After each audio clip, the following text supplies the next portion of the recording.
Are you fed up with your pension, the looming liability, the uncertain funding requirements? Well, you're not alone.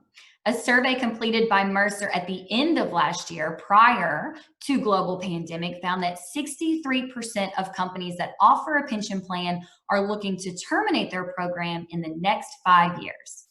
Alicia Manel herself, the director of the Center for Retirement Research at Boston University, is quoted as saying, "It's really over in the private sector.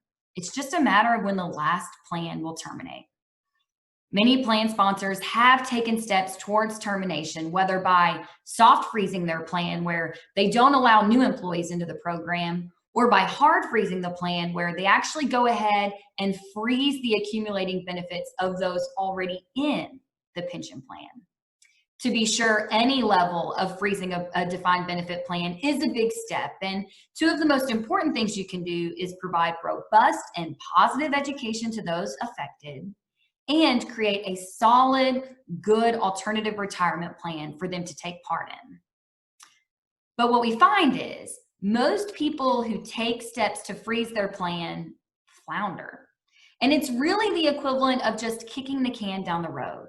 A frozen pension plan is still a liability on the balance sheet, still requires PBGC premiums and annual funding requirements. What we need to do now is intentionally develop an exit strategy. It is time to de-risk your pension.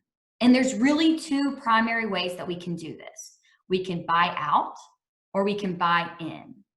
The buyout is where you offer the lump sum option to those either vested or in retirement.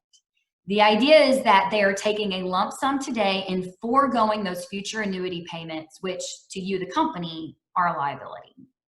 Or you can buy in and take the assets in the pension plan and purchase a single annuity. By doing so, you transfer the risk of the pension and in many cases the administration to an insurance company. A typical full plan termination can take 12 to 18 months, and it can be costly, it can be an administrative burden, and yes, there's government regulations that you have to work with.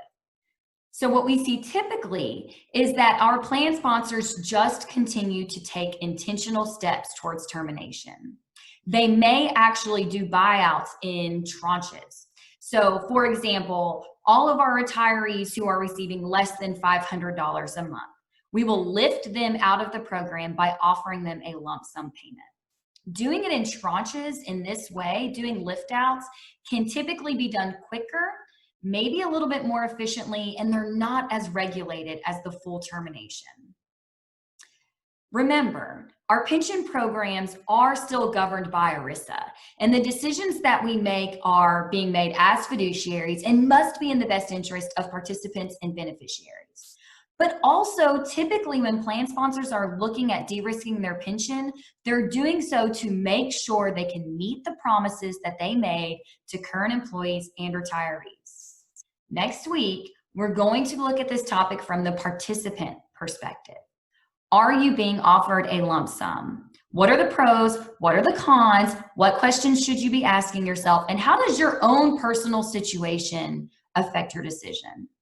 That's it for this week. This is Jeannie Fisher, the 401k Lady.